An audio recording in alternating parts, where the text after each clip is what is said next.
Yo, what is going on, you guys? So today I'm back with a brand new sports cards video. In today's video, I'm going to be giving you guys a guide of tips that I believe can make you guys $100 a day in profit on top of what you're already doing, or even if you're a beginner and you have, say, 500 bucks to start or a few hundred bucks, 200 bucks. I still believe that this tactic can very quickly make you $100 a day just flipping sports cards. Now, before we get into that, I do want to say, as you guys know, I also have a membership program, and we just opened spots for 15 new people to join in. A lot of our members have been making thousands of dollars a month. Some great members have been making up to $12,000 a month in profit just flipping sports cards. And even some beginners have been making a couple $100 every single week to continue to build up their portfolio. So if you would like to join and get some more hands-on tips and actual cards to buy at what prices, when to sell, a whole behind the scenes on how to really grow your portfolio, the link is down below to sportscardsinvest.com. Next 15 people are able to purchase memberships. But without further ado, we are going to hop right into this video. So the first real tactic that I think requires, of course, having a good amount of market research is buying cards based on previous month's comps. So for example, right here, I have this Trae Young Mosaic autograph from 2018 Mosaic. So if you guys don't know, Trae Young's market as a whole has gone up around 40 to 50% in the last 3 months. Now, this card last sold in a PSA 10 back in June, at least when I bought it, right, a few weeks ago. The last comp was back in June, and the last comp was around $1,080. Now, when I was buying this card, I knew that the current market value was closer to $1,500. And that is because I know, based on doing market research and knowing the market, that Trae Young's overall market is up 40 to 50% since the end of last basketball season. So essentially what I was able to do is buy this card based on the June comp. So I got this card for $1,000. And now, lo and behold, a few months later, a few weeks after I purchased the card, there was a comp for a BGS 9 that sold for $950. Now that pretty much puts this at least a $2,000 card. Now that is simply because I knew that this card had already gone up.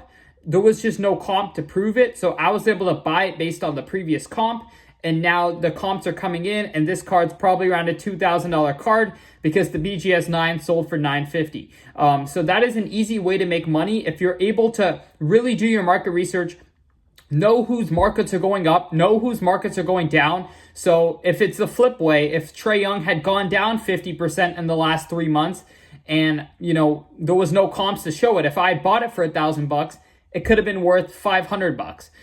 So you definitely want to know what players are doing what. So that just requires some market research. And that market research right there made me around $1,000 just buying a card based on a previous comp that came in before his market started to go up.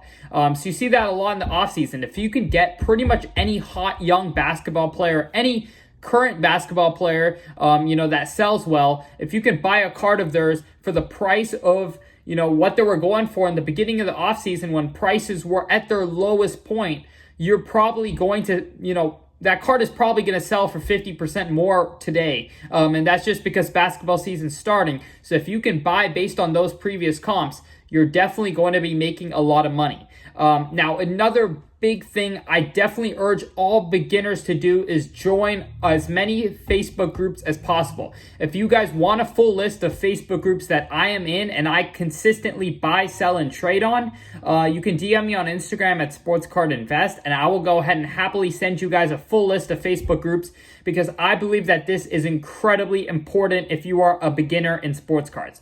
Facebook market, or not Facebook Marketplace, but specific Facebook groups is where a lot of deals go down. Of course, you do have to be careful. Make sure, whoever you're doing business with is legit, or you're paying with, a refundable transaction ways such as PayPal, goods and services. That way you have purchase protection. But regardless, I think Facebook groups are the ultimate way to make deals. You can find true collectors on Facebook groups who will pay the highest prices for your cards. And the biggest thing is, if you are really trying to flip sports cards and make money, you cannot be paying that 10%, 12% to eBay. I think that really cuts into margins, and that 10 to 12%, if it keeps compounding, and you save 10% every single time, that really adds up and allows you to build your portfolio much faster.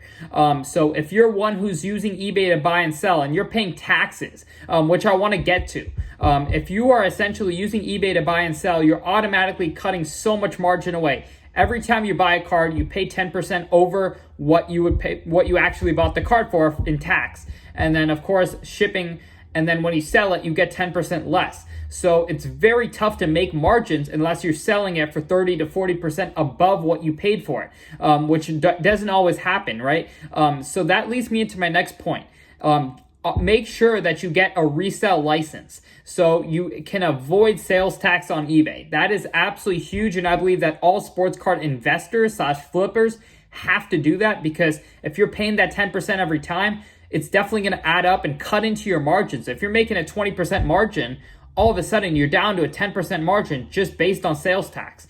And then on top of that, you have fees. So I definitely recommend when you're buying sports cards, have that resale license. It's not too hard to obtain. And then when you're selling sports cards, go ahead, sell at shows, Facebook groups, Instagram, which I'm going to get to. But I definitely think these are definitely the ways to buy and sell cards if you're trying to flip up and really build your capital. Now, that also leads me into my next point, which is going to as many local shows as possible. Shows are the ultimate way to find collectors, to find other, potential buyers for cards, potential sellers that you can buy from. I think that's an incredible way to go ahead and make deals, as well as Instagram. So on Instagram, what I recommend you guys do is go ahead, search sports cards, and just follow every single account. Maybe you can make a new account to do this, right? Follow every single account that you can find. And then all you have to do every single day, scroll through your story bar, and you're gonna see a bunch of story sales with probably thousands of cards for sale every single day. There's some accounts that even just repost all people's story sales. So you literally just go to that one account, you look through, and you can see what everybody's selling. So it's a great way to find good deals. And what I love about buying on Instagram is it doesn't show up as a comp. So if you buy a card on eBay or an auction house, when you go try to sell it, the potential buyer is going to go ahead and look up that comp at what you bought it at and try to be under that price. So it's very tough to make a margin there. But when you're buying on Facebook or Instagram or at local shows, that comp's not showing up. So you can potentially, if you can convince someone, you can make more money than, what you bought it for if you're able to do that successfully. Now, another thing is auction houses. So knowing which auction houses to go to, I think, is crucial, because I know most people watching this video are, if you bought from an auction house, it's mostly Golden or maybe PWCC, but mainly the main auction houses which get all the attention. However, there's some sub auction houses that aren't as popular that prices fall well below Golden comps. If I put up a LeBron Topps Chrome PSA 10 at Golden, you're probably going to have tens of thousands of eyes looking at that card, and therefore it's probably going to sell for, say, $8,500, just as an example. If you put that on, Leland Auctions or Heritage or another lesser known auction house, you're probably going to get closer to $7,000 to $7,500. And that's simply because less eyes are on it, less potential buyers. So if you're a buyer, I definitely recommend going to Leland, going to Heritage, going to these other auction houses that are not as popular as Golden and PWCC and Alt, just so that you can get better prices. I think even Alt, a lot of cards are ending for a lot less than they would on Golden. So I definitely think if you're going ahead and buying cards from auction houses, go ahead and go to the lesser known ones, because you're always going to get better deals. Now, just a big lesson is to never hold, if you're really trying to build your capital as fast as possible, the trick is to make as many flips as possible. Even if you're making 10%, even if you're making 15%, just keep flipping that up. And if you're doing that every few weeks, your portfolio over the course of a year is going to do 5, 10x. So it's really about consistently making deals. And so that's why I truly recommend, if you're trying to build your capital as fast as possible, like I was a few years ago, just keep flipping. Don't try to hold off to try to get the absolute best deal you can get, because if you wait another month and get another 5% because you weren't quite at the number you wanted, if you took that money and flipped it in a month, you could have probably at least made 15%. My overall portfolio in the last month has gone up 19%. And if you just do the math on that, if you compound that 12 months, every single year, that's well over 5x your money that you started with. So it's definitely incredible opportunities, but you have to be smart. You have to play it. I wouldn't say play it safe, but you have to take risks, but you also have to know what you're doing and do that research, which makes the plays that you make less risky if you know what you're going to get for that card. One thing I wanted to talk about is when you're going to shows, I bought this Cristiano Ronaldo autograph 1 of 1, just an overall beauty card, and I think it is going to be great trade bait. So just having a plan with every single card you buy. I think this card, at where I bought it at, I'm going to get around 2 to 3x in trade value. And that is simply because you're going to find a Cristiano Ronaldo super collector who really wants this card. It's a 1 of 1. You're not going to find it elsewhere. So understanding leverage. When I have this card in hand, a 1 of 1 of a GOAT, I think, you're going to have a lot of leverage when you're making deals because people want this card. So I can get the value I want for it and I can command market price. So that is definitely very crucial. If you're buying cards, if you're selling cards, understand who has the leverage. If a lot of people are trying to trade up to a grail card of theirs, if someone's grail card is a 1 of 1 autograph of Cristiano Ronaldo, well, I have it and no one else does, right? So there's where I have the leverage to get a better deal for myself, because I know that this person who's buying this card or trading for this card really wants it.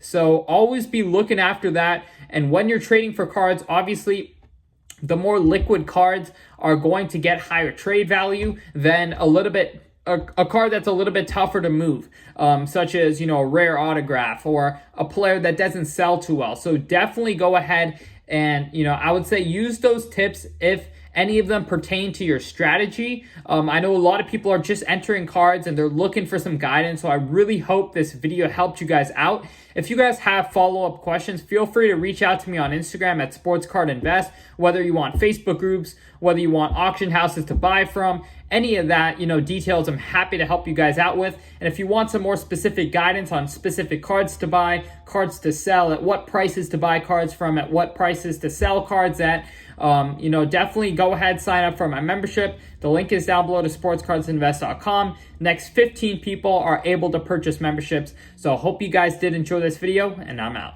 Peace.